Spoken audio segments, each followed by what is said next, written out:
Hello, 30-2s. Welcome to week 8.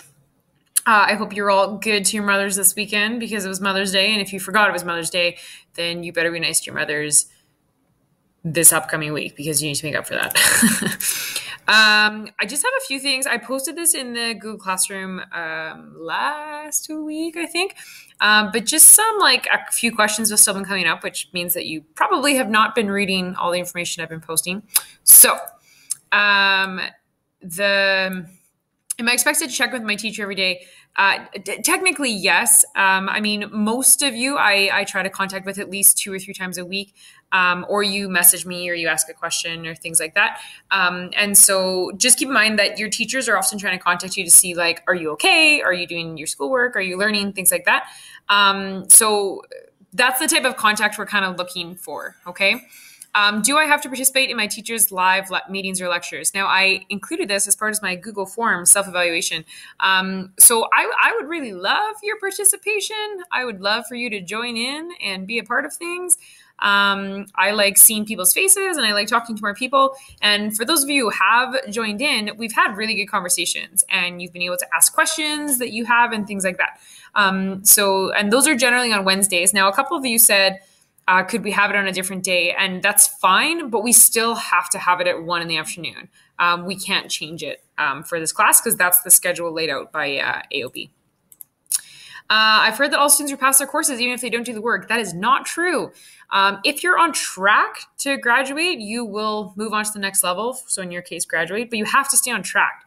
So if you can't demonstrate to me that you know the material, if you can't demonstrate to me that I've done the work and I personally can assess you, then I can't give you credit. Okay. So although we're not gonna have quizzes or exams anymore to test that knowledge, that's why I give you those assignments, writing assignments, Google Forms, things like that helps track that knowledge. And what about options like PE or COM? Do I still have to do these? Yes, you do. So religion class, CTS, foods class, things like that. All of those count towards graduation. And so for you guys, this is very important because you want to graduate this year, right? So it's in your best interest to complete them all, okay?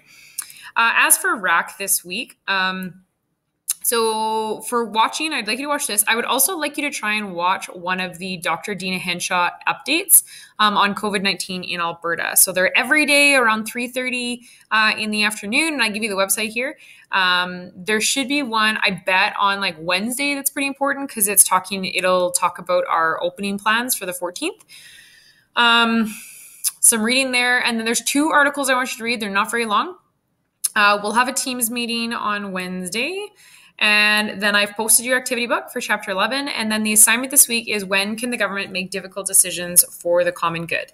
As well, I've posted a self-evaluation for last week. So if you could please give me an idea of kind of what you guys are confused on.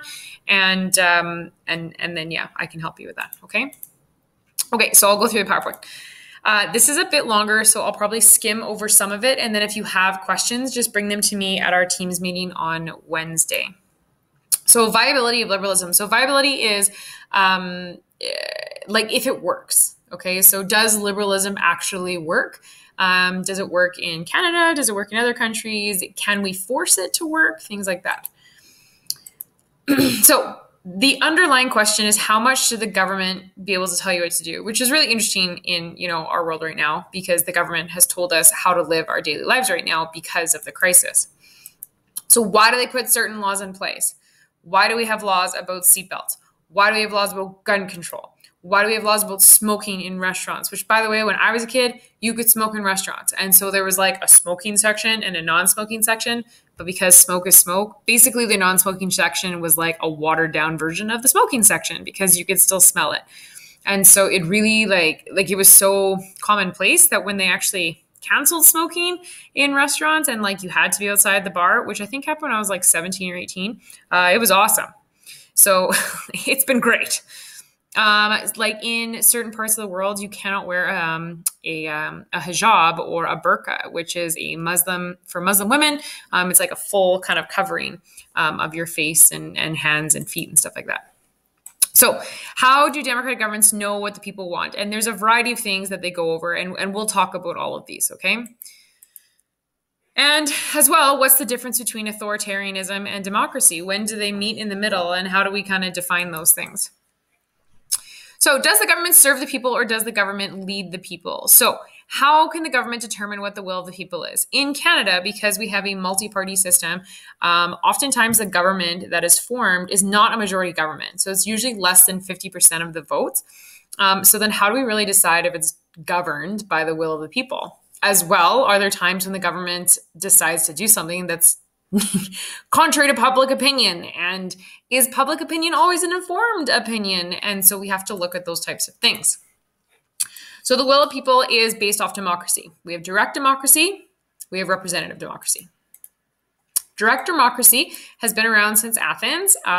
Every citizen's voice was important, which is awesome that they had it in Athens, where democracy was born and everything. But although every citizen's voice was counted, the citizens were only like Athenian citizens, so you couldn't be a slave. You couldn't be like what we would call an immigrant kind of thing. You had to own land. You had to be male, and so it wasn't really every citizen's voice. And so it's really not practical in like large countries, because you can't have a direct democracy all the time. However, we do have like referendums sometimes. And so like a referendum, like on the vote to split from Canada for Quebec, like in 1980 and then in 1995, like those are referendums where like the people kind of voted on it. It doesn't happen a lot, but it does happen. So basically this is when citizens decide to vote to either accept or reject a proposed piece of legislation. And so you aren't voting for a person, but you're voting on an issue. So that's what they did with Quebec. So representative democracy, we're going to go over types of democracy right now. So Canada has responsible government, and we elect officials to make decisions on our behalf. So responsible government means that the government that proposes laws, or the executive branch, so that's the prime minister and the cabinet ministers, they are dependent on the support of the members of the legislative branch, which in Canada is Parliament. And so the prime minister builds his cabinet, and he gets to choose who's in his cabinet, and they have like special titles and special jobs. But then in order to basically do anything, they need Parliament to support them. So Canada is divided into electoral districts called ridings or constituency. Every constituency sends a representative to the House of Commons. So like AOB's MP, Member of Parliament, is Heather McPherson, okay? And she's an NDP, and she was elected to represent the riding of Edmonton-Strathcona, and she goes to Ottawa. Now, this is called first past the post. So basically, the candidate that is the first to gain a certain amount of votes wins, which is okay, but it often means that like certain votes don't count.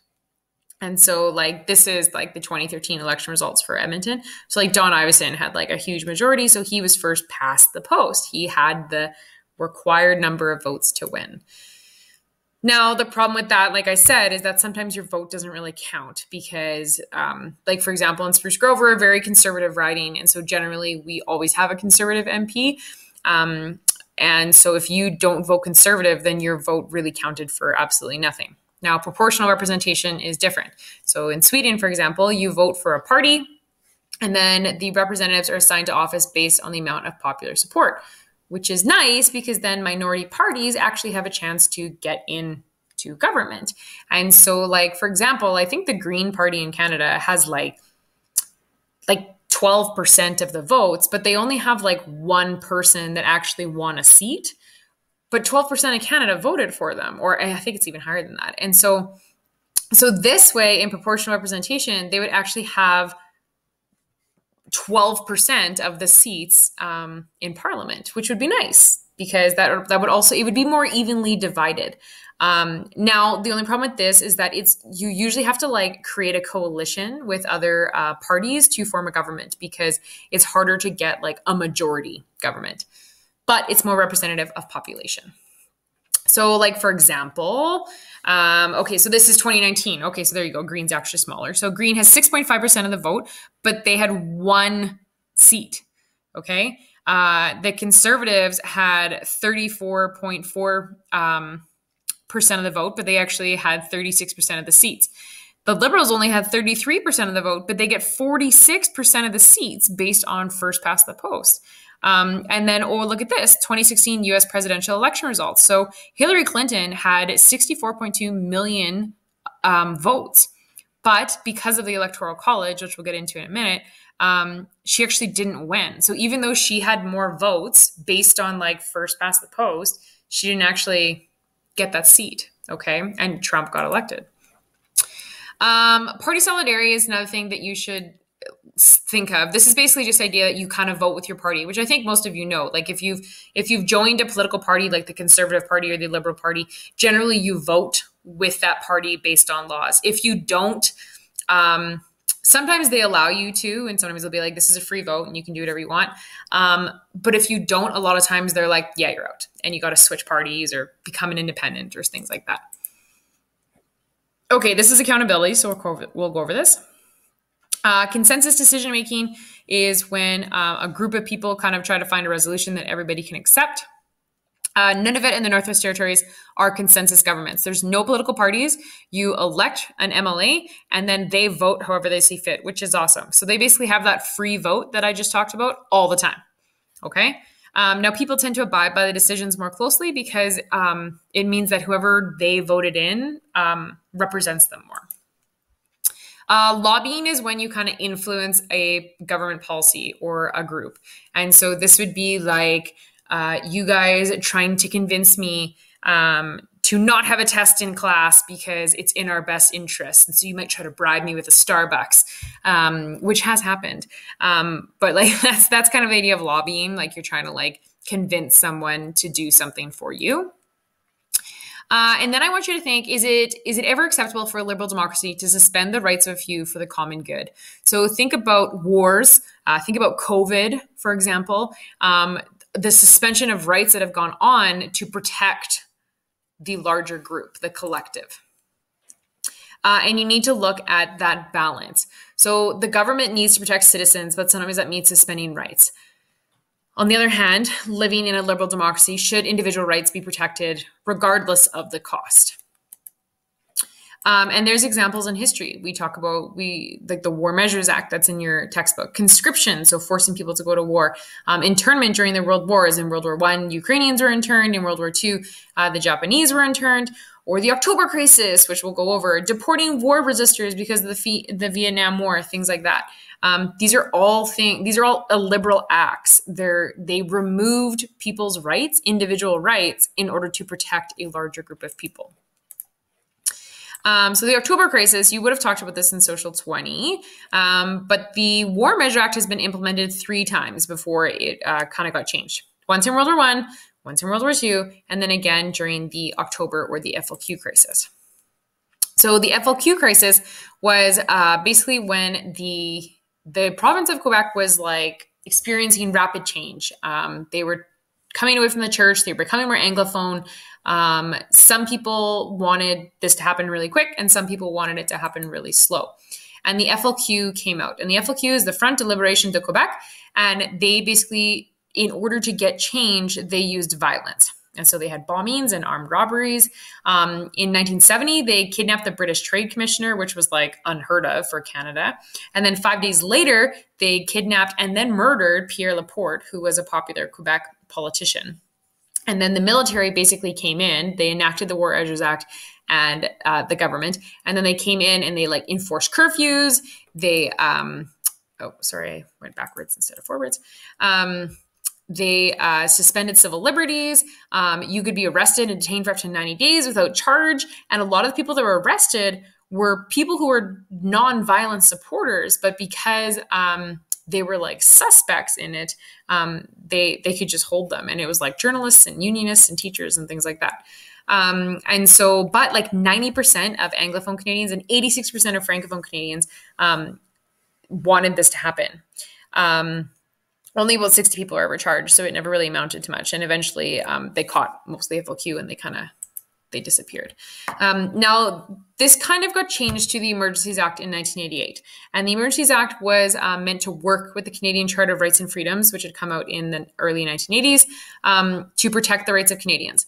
So emergencies are natural disasters, disease in humans, animals, plants, accident, or pollution, resulting in danger to life or property, social disruption, or a breakdown in the flow of essentials. So we are currently in bullet number 2, disease in humans, right? Now, Canada has not enacted the Emergencies Act as of yet. During the COVID-19 crisis, many provinces have declared a state of emergency, but the Canadian government has not taken that step. Now, it does limit the power of governments during the time of crisis, and any measures have to be approved by Parliament. And finally, any measures taken with this act have to basically follow the charter. So if it doesn't follow the Charter of Rights and Freedoms, then they can't do it. So it kind of holds the government accountable. So think about restricting freedom in subtle ways. How has your life changed in COVID? What do you think is going to change? Like, what about travel? What about getting the next time you get on an airplane? How are things going to change? What about, like, when was the last time you actually went to a grocery store and shopped or browsed in, a store? Like, I have not been in a store since before classes were canceled, I think. Maybe I went once afterwards in that first week that classes were canceled. But I haven't done any shopping. My husband's done all of the shopping. And even then, it's usually like curbside pickup. Like, we don't go into stores. Now, think about other restrictions. Like, what do you think the government can do? What could they completely shut down our borders just within Alberta? Would they shut down the Canadian border for a longer period of time? Things like that. Authoritarianism, this is in your textbook, so I'm going to go over it very, very briefly. Not a ton of, we've covered a lot of it. So a one-party state is just that. It's a one-party state, okay? There's more in your textbook on page 301 to 303. Only one party forms a government. Nobody else can form a government. So this happened in Nazi Germany. Hitler was democratically elected, and then he just got rid of everyone else, so no one else could join. A military dictatorship is just that. The military controls the government. Okay, they're often very unwilling to relinquish power. It's often taken over during like a military kind of takedown of the government. So like I said, I want you to try and watch a video. The one on Monday should be good. The one on Wednesday should also be good. And it's at this website, and you can watch it live. They're at 3:30.